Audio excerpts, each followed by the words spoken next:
Assalamualaikum warahmatullahi wabarakatuh.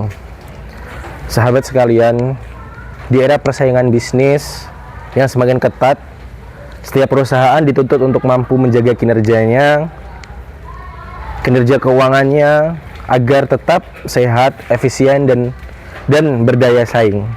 Salah satu cara untuk menilai hal tersebut adalah dengan melakukan analisis laporan keuangan. Kami, kelompok 2 Ikhwan, akan melakukan analisa laporan keuangan PT Gudang Garam Tbk di tahun 2022 dan 2023. Analisis yang akan kami lakukan pada kesempatan kali ini itu mengandung 4 aspek utama. Yang pertama itu ada profitabilitas, yang kedua ada solvabilitas, yang ketiga ada efisiensi aset, dan yang keempat ada tren penjualan.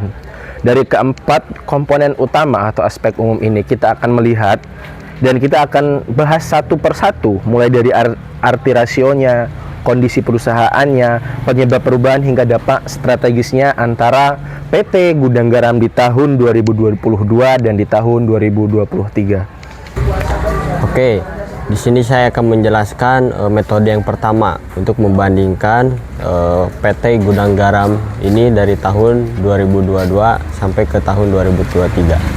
Yang pertama itu ada analisis profitabilitas, yaitu untuk memahami kekuatan perusahaan menghasilkan laba.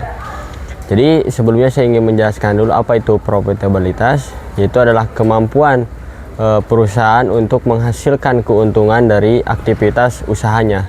Nah, rasio ini sangat penting karena mencerminkan seberapa efisien manajemen mengalokasikan sumber daya tersebut, sumber daya yang dimiliki oleh perusahaan tersebut. Nah, investor dan pemegang saham biasanya sangat fokus pada bagian ini karena profitabilitas yang baik berarti potensi dividen yang lebih tinggi dan meningkatkan nilai perusahaannya. Nah, pada tahun 2022 PT Gudang Garam mencatat laba bersihnya itu sebesar 2,78 triliun. Nah, jika kita bandingkan dengan pada tahun 2023, PT Gudang Garam ini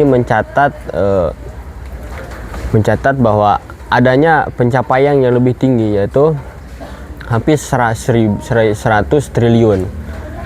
Maka margin laba bersih ini hanya meningkat 2,2%. Artinya setiap 100%-nya 100% penjualan hanya tersisa sekitar Rp2 lebih sedikit sebagai laba bersih setelah dikurangi semua biaya dan pajak. Namun pada tahun 2023 terjadi peningkatan yang signifikan, laba bersih yang naik menjadi 5,3 triliun, sementara margin laba bersihnya hampir 2 kali lipat menjadi 4,5%. Lonjakan ini mengindikasikan adanya keberhasilan dalam mengambil pengendalian biaya. Salah satu indikator penting lainnya adalah gross profit margin atau margin laba kotor yang naik dari 8,9% di tahun 2022 menjadi 12,3% di tahun 2023. Maka margin kotor ini yang lebih baik tinggi menunjukkan efisiensi dalam proses produksi, misalnya dengan mendapatkan bahan baku tembakau dengan harga lebih kompetitif atau meningkatkan efisiensi mesin produksi. Nah, strategi perbaikan margin ini tidak memberi ruang bagi perusahaan untuk melakukan inovasi produk atau memperluas pasar karena modal kerja yang tersedia menjadi lebih besar. Yang kedua, analisis dari segi solvabilitas, yaitu fungsinya untuk apa? Untuk mengukur kesehatan struktur keuangan. Jadi solvabilitas adalah kemampuan perusahaan untuk memenuhi kewajiban jangka panjang. Nah, maka rasio ini menunjukkan seberapa besar perusahaan dibiayai oleh modal sendiri dibandingkan utang dan seberapa besar risiko finansial yang ditanggung. Nah, pada tahun 2022 debit to equity ratio yaitu yang dimiliki oleh gudang garam berada di angka 53,1%. Artinya untuk setiap Rp1 modal sendiri perusahaan menggunakan 53 sen utang. Di tahun 2023 angka ini turun menjadi 51,9%. Penurunan ini walaupun kecil memberikan sinyal positif karena menunjukkan kecenderungan perusahaan untuk mengurangi ketergantungan pada pembiayaan berbasis utang. Selain itu, ada yang dinamakan dengan debt to asset ratio, yaitu yang menjadi debt to asset ratio ini turun dari 34,7% menjadi 34,2%. Yang berarti proporsi aset yang dibiayai dengan utang menurun. Dalam konteks instruksi, ini menandakan struktur modal yang relatif sehat. Nah, bagi kreditur, rasio solvabilitas yang stabil akan meningkatkan kepercayaan untuk memberikan pinjaman baru jika dibutuhkan. Sementara bagi investor, ini berarti resiko keuangan perusahaan terkendali jika dibandingkan dengan rata-rata industri rokok yang DER-nya bisa di atas 70%, maka posisi gudang garam tergolong konservatif dan lebih aman. Baik, di sini saya akan melanjutkan penjelasan dari penjelasan sebelumnya. Yang ketiga itu ada analisis efisiensi aset. Jadi analisis efisiensi aset itu adalah mengukur produktivitas modal dan aset. Nah, jadi efisiensi aset dapat dilihat dari ROA. ROA itu apa? Return on asset. Jadi ROA dan ROE itu adalah return on equity. Jadi ROA ini mengukur kemampuan perusahaan untuk menghasilkan laba dari seluruh aset yang dimilikinya, sedangkan ROE itu mengukur tingkat pengembalian modal bagi para pemegang saham. Nah, ada kasus pada tahun 2022. Nah, ROA gudang garam itu hanya 3,1% pada tahun 2023-nya itu. Nah, angka ini naik menjadi 5,8. Nah, ini menunjukkan bahwa setiap Rp100 itu aset mampu menghasilkan hampir Rp6 laba bersih. Nah, kenaikan ini cukup signifikan. Nah, karena mengingat aset perusahaan tidak mengalami peningkatan yang besar, jadi sehingga peningkatan laba itu menjadi faktor utama kenaikan rasio ini.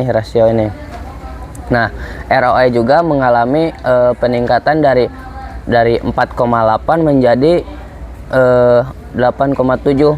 Nah, pada 1 tahunnya itu. Nah, artinya itu modal yang ditanamkan oleh para pemegang saham itu memberikan pengembalian hampir 2 kali lipat dibanding tahun-tahun sebelumnya. Nah, efisiensi aset ini juga meningkatkan yang bisa disebabkan oleh beberapa faktor gitu. Ada seperti faktornya itu optimalisasi rantai pasok, terus peningkatan produktivitas pabrik, terus atau penjualan produk dengan margin yang lebih tinggi gitu. Nah, hal ini juga menunjukkan bahwasanya perusahaan itu mampu memaksimalkan aset tanpa harus melakukan investasi besar-besaran pada aset barunya itu gitu. Sudah dijelaskan oleh kedua teman saya mengenai tentang bagaimana ROA dan komponen lainnya itu berpengaruh dalam menganalisis sebuah laporan keuangan. Sekarang kita akan masuk ke dalam komponen yang selanjutnya, yaitu ada analisis tren penjualan. Kita akan melihat perjalanan pendapatan antara PT Gudang Garam 2022 dengan 2024.